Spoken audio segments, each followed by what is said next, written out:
आपने shopping malls, दफ्तरों बल्कि घरों के बाहर भी अक्सर लिखा देखा होगा कि खबरदार कैमरे की आंख आपको देख रही है, लेकिन लगता है चोर पढ़ लिख नहीं सकते, तभी तो इस वार्निंग के बावजूद चोरियां करने में लगे रहते हैं और उनकी ये वारदातें कैमरा में महफूज हो जाती हैं। वॉइस डेली की आज की एपिसोड में आप कुछ ऐसे ही शातिर और कुछ बेवकूफ चोर देखेंगे। वैसे दोस्तों, हमें लगता है कि हमारे चैनल से लाइक का बटन भी शायद चोरी हो गया है, तभी तो लाइक्स कम आ रहे हैं। क्या आपको लाइक बटन नजर आ रहा है? प्रेस करके कंफर्म करो जरा। पहली वारदात तो ऐसी है कि देखकर हम कंफ्यूज हो गए कि रोया जाए या हंसे। अक्सर लोग अपनी मोटर बाइक को लॉक लगाकर एक्स्ट्रा सिक्योरिटी के लिए किसी चीज से बांध भी देते हैं ताकि कोई लॉक लगी बाइक को उठा कर न ले जा सके। इस बाइकर ने भी ऐसा ही किया, लेकिन जब वापस आया तो देखकर हैरान रह गया कि चोर बाइक का वो पहिया तो छोड़ गए जो दरख्त के साथ बंधा था, बाकी पूरी बाइक ही खोल कर ले गए। पक्का चोर कोई वन व्हीलर होगा। अगली वारदात ऐसी है कि चोर को उसकी हरकत पर सजा तो मिलनी चाहिए, मगर ऐसा कॉन्फिडेंस दिखाने पर थोड़ी शाबाश भी बनती है। वो इसलिए कि इस भाई साहब ने किसी छोटी मोटी जगह से नहीं बल्कि अदालत में जज साहब के टेबल ही से मोबाइल चोरी कर लिया। ये हजरत पूरे कॉन्फिडेंस के साथ कमरा अदालत में आए और जज साहब के रीडर की कुर्सी के पास खड़े होकर हालात का जायजा लेने लगे। जो ही सब लोगों को अदालती कामों में मगन देखा तो टेबल पर पड़ा मोबाइल सफाई से जेब में डाला और चले गए। मगर सफाई इतनी भी अच्छी नहीं थी कि कैमरे की आंख से बच पाते। ये शायद दुनिया का पहला केस हो जिसमें जज को चोर को सजा देने के लिए किसी गवाह की जरूरत ही न पड़े।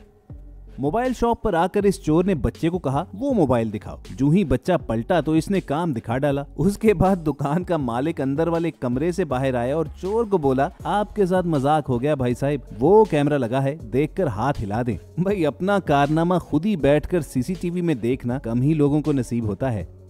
अब बारी है ऐसे शातिर चोर की जिसकी दुनिया भर में धूम मची। वारदात के बाद जब पुलिस कार इसे चेज कर रही थी तो ये गलियों में गाड़ी ले आया और एक मोड़ पर जो ही कुछ लम्हे के लिए पुलिस कार से ओझल हुआ तो चलती गाड़ी से उतरकर यूं खड़ा हो गया जैसे वहां का कोई लोकल तमाशा देख रहा है। और इसकी गाड़ी भी देखें, खुद ही मोड़ भी मुड़ गई। जैसे ही पुलिस कार इसके पीछे मुड़ी तो ये हजरत भाग गए और पुलिस इसकी गाड़ी देखकर हैरान होती रही कि ये चोर था या जादूगर जो चलती गाड़ी से छूमंतर हो गया।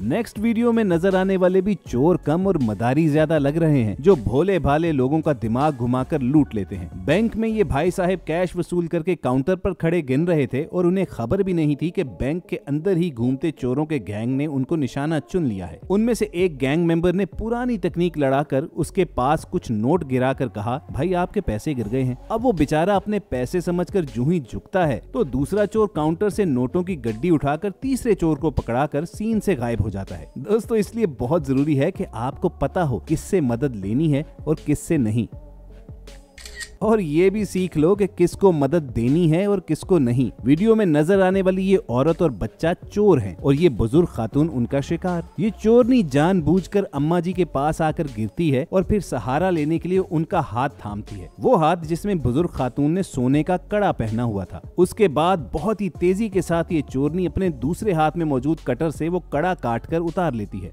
बेचारी बूढ़ी अम्मा को भी खबर ही नहीं कि उसके साथ हाथ हो गया है, लेकिन खुशकिस्मती से चंद ही सेकंड बाद उन्हें एहसास हो जाता है कि उनका कड़ा गायब है और ये चालाक चोरनी उनको अपनी तरफ आता देखती है तो फौरन वो कड़ा वहां फेंककर आगे निकल जाती है। अम्मा जी आकर उठा लेती हैं और बेचारी समझती हैं कि सोने का कड़ा खुद ही टूटकर गिर गया था। और दोस्तों, ये गैंग तो सोने की पूरी कान यानी सुनार का घर ही लूटने आ गया। सुनार तो घर पर नहीं था, लेकिन उसकी बीवी ने जब किसी के दीवार फलांगने की आवाज सुनी तो हाजिर दिमागी का मुजाहरा करते हुए पहले अपने बच्चों को अंदर कमरे में महफूज किया, फिर जल्दी से बाहरी दरवाजे की कुंडी लगा दी। डकैत इतनी आसानी से शिकार जाता देखकर दरवाजा जोर लगाकर खोलने की कोशिश करने लगे तो अकेली बहादुर खातून ने न सिर्फ 3 डकैतों का रास्ता रोके रखा बल्कि साथ ही साथ शोर मचाकर मोहल्ले वालों को मदद के लिए पुकारने लगी। इस खातून की बहादुरी और अक्लमंदी दोनों को सलाम है कि इसने पहले करीब के लोगों को अलर्ट किया जो फौरी मदद को आ सकते हैं। उसके बाद खामंद को फोन मिलाया जिसके आने में देर लग सकती थी। और व्यूअर्स, अगली वीडियो तो इंतहाई मजा का खेज है। चोर चेहरे पर रुमाल डाले रैकी करते खतरनाक अंदाज में आता तो है, लेकिन चुराता भी है तो एक चड्डी। इसको देखकर तो कोई भी कहेगा बनारस की डॉक्टर सारिका सिंह आराम से अपने क्लिनिक में बैठी थी कि स्कूल यूनिफॉर्म पहने एक मासूम बच्ची अंदर आई और कहा कि अपनी स्कूटी की चाबी दे दें, रास्ते में खड़ी है तो गुजरने के लिए उसे साइड पर करना है। डॉक्टर सारिका ने बच्ची की भोली भाली शक्ल देकर उसे चाबी पकड़ा दी, मगर उन्हें क्या मालूम था कि वो बच्ची उनकी स्कूटी किसी और ही साइड पर ले जाएगी। बस उस दिन से डॉक्टर बेचारी उस बच्ची के स्कूल से लौटने का इंतजार कर रही हैं और अपनी स्कूटी का भी।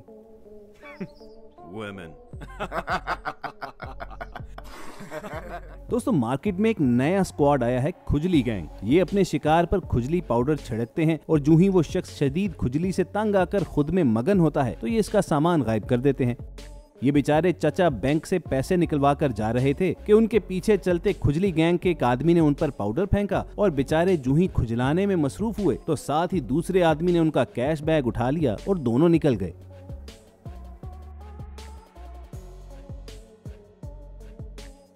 इसी तरह इन भाई साहब के साथ भी हुआ, जो एक दरख्त के नीचे स्कूटर पर अपना सामान तरतीब दे रहे थे कि पीछे खड़ा चोर उन पर पाउडर फेंक कर निकल गया और दूसरा गैंग मेंबर बस उस लम्हे का इंतजार कर रहा था कि कब उनका ध्यान अपने सामान से हटे और ये उस पर हाथ साफ करें।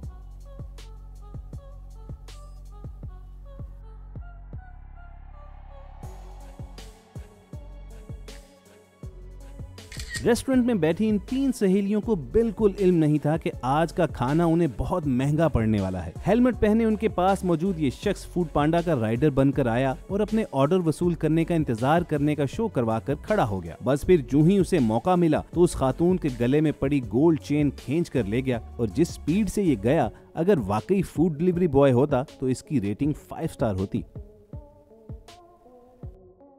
मिलिए दुनिया के बदतरीन दुकानदार से जो ग्राहकों से मुंह मोड़े अपने मोबाइल पर न जाने कौन सी वीडियोस देखने में इतना मगन था, उसे खबर ही नहीं हुई कि उसके पीछे एक चोर आया, कैश दराज खोला और उसके अंदर से कैश ही नहीं बल्कि पूरा वॉलेट ही ले गया और उसके बाद भी भाई साहब अपनी वीडियोस देखने में ही लगे रहे।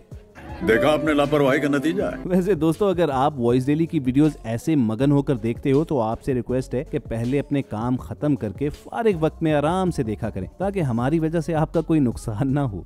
व्यूअर, जमाना इस कदर खतरनाक है कि आजकल बैंक्स के अंदर ही वारदातिये मौजूद होते हैं जो शिकार के बारे में अपने गैंग को बाहर खबर कर देते हैं। ये चाचा जी अपनी पेंशन के 40,000 रुपए निकाल कर साइकिल पर वापस जाने लगे तो इनका पहिया जाम हो गया क्योंकि चोरों ने पहले ही उसके साथ गड़बड़ कर दी हुई थी। बस फिर जब वो पहिए पर नजर मार रहे थे तो एक चोर ने मदद के बहाने उनका व्यू ब्लॉक किया और दूसरे ने फुर्ती से उनका 40,000 रुपया उड़ाया और तीसरे गैंग मेंबर के साथ मोटर बाइक पर बैठकर गायब हो गया। बेचारे मासूम चचा अपनी साइकिल का पहिया ही ठीक करने में लगे रहे, ये जाने बगैर कि इस महीने जिंदगी की गाड़ी का पहिया चलना मुश्किल हो गया है। गाड़ी के पहिए से हमें ये मशहूर वीडियो याद आ गई जिसमें गाड़ी का मालिक बैंक से 5 लाख कैश निकलवा कर वापस जा रहा था कि रास्ते में मोटरसाइकिल पर 2 लोगों ने उन्हें इशारा किया जैसे गाड़ी के व्हील्स में किसी खराबी की निशानदही कर रहे हों और ये भोले बादशाह भी उतरकर देखने चले गए। इसी दौरान नौसरबाज गिरोह की दूसरी मोटरसाइकिल आती है और उनसे कोई एड्रेस पूछने के बहाने उन्हें बातों में लगाती है और फिर आती है वारदात की आखिरी लेयर जिसमें पहली मोटरसाइकिल वाले वापस आते हैं, गाड़ी की सीट से कैश बैग उठा लेते हैं। अगरचे उसी वक्त एक राहगीर गाड़ी के मालिक को वारदात का बता तो देता है लेकिन वो ठग मोटरसाइकिल पर हवा हो गए और उधर से पता पूछने वाले भी मंजिल मिल जाने का कंफर्म होते देखकर फरार हो गए। इसी से मिलती जुलती ये वारदात भी है जिसमें चोरों का गैंग बच्चे इस्तेमाल करके मार्केट में आई गाड़ी चेक करता है कि किसका दरवाजा खुला है और फिर मौका मिलते ही सीनियर मेंबर गाड़ी का दरवाजा खोलकर अंदर मौजूद सामान निकाल लेता है। बच्चे को दरवाजा खोलते अगर मालिक देख भी ले तो यही गैंग मेंबर वहां गुजरने वाले बनकर मामला ठंडा करवा देते हैं कि जाने दे, बच्चे ने वैसे ही खेल खेल में खोल दिया होगा। इनकी सोच पर इंसान क्या कहे कि छोटे छोटे बच्चों को चोरी पर लगा दिया, कुछ खुदा का खौफ ही नहीं। एक नजर इस वारदात पर भी डाल लें जहां खुदा का घर भी महफूज नहीं। यहां चोर नमाजी बनकर आया और अगले सफ के सजदे में जाते ही उसकी टांगों के दरमियान रखा मोबाइल उठाकर बाकी नमाज किसी और मस्जिद में पूरी करने भाग गया। ट्रेन का सफर किसे पसंद नहीं। लंबे सफर में आप इजी रहते हो, लेकिन कुछ लोग ज्यादा ही इजी हो जाते हैं और खिड़की के पास अपना वॉलेट और मोबाइल जैसी चीजें रखकर बातों में मगन होते हैं। उनके लिए फिर ये शिकारी प्लेटफॉर्म पर मौजूद होते हैं कि जो ही ट्रेन चलना शुरू हो तो ये खिड़की में हाथ डालकर चीजें उठा लेते हैं और भाग खड़े होते हैं। बेचारा मुसाफिर मुंह तकता रह जाता है कि अगर चोर के पीछे भागे तो ट्रेन छूटती है और अगर ट्रेन से ना उतरे तो चोर भाग जाता है। अपनी फसल बेचकर किसान पैसे वसूल करके खुशी खुशी घर जा रहा था, इस बात से बिल्कुल बेखबर कि आड़त की दुकान से ही कोई उसका पीछा कर रहा है। जो ही रास्ते में ये ट्रैक्टर रोककर नीचे उतरता है तो भोले किसान पैसों वाला थैला ट्रॉली में ही रख जाते हैं। उसी वक्त चोर आसपास मंडलाना शुरू हो जाता है क्योंकि किसान पास ही खड़ा है। बस जैसे ही उसकी नजर हटती है तो चोर थैला उठाकर अपने साथी के साथ फुर हो जाता है। मालिक वापस आकर थैला ढूंढ तो रहा था, मगर अब पछताए क्या होवत जब चिड़ियां चुग गईं खेत। पब्लिक ट्रांसपोर्ट पर जब काफी इंतजार के बाद बस आती है तो लोग कैसे धक्के देकर एक दूसरे से पहले चढ़ने की कोशिश करते हैं और उसी धक्कम पेल में जेब कतरों की चांदी हो जाती है। जैसे कि ये वारदातिया जिसके आगे खड़ा लड़का पूरे जोर से बस के अंदर जाना चाह रहा है और उसे खबर नहीं कि उतने ही जोर से उसका पर्स बाहर निकाला जा रहा है। बस इस लड़के के अंदर पहुंचने की देर थी कि जेब कतरे ने आखिरी झटके से पर्स निकाला और बस को टाटा बाय बाय कर दिया। और दोस्तों, आपको भी टाटा बाय बाय कहने का टाइम आ गया है। I am sure voice daily की ये एपिसोड आपको पसंद भी आई होगी और कुछ सीखने को भी मिला होगा कि कैसे होशियार रहकर खुद को महफूज बनाना है। हमारी इस एफर्ट पर वीडियो को लाइक करना मत भूलिए। फ्यूचर में ऐसी वीडियोस देखने के लिए चैनल को सब्सक्राइब कर लें और अगली एपिसोड तक देखते और सुनते रहिए वॉइस डेली।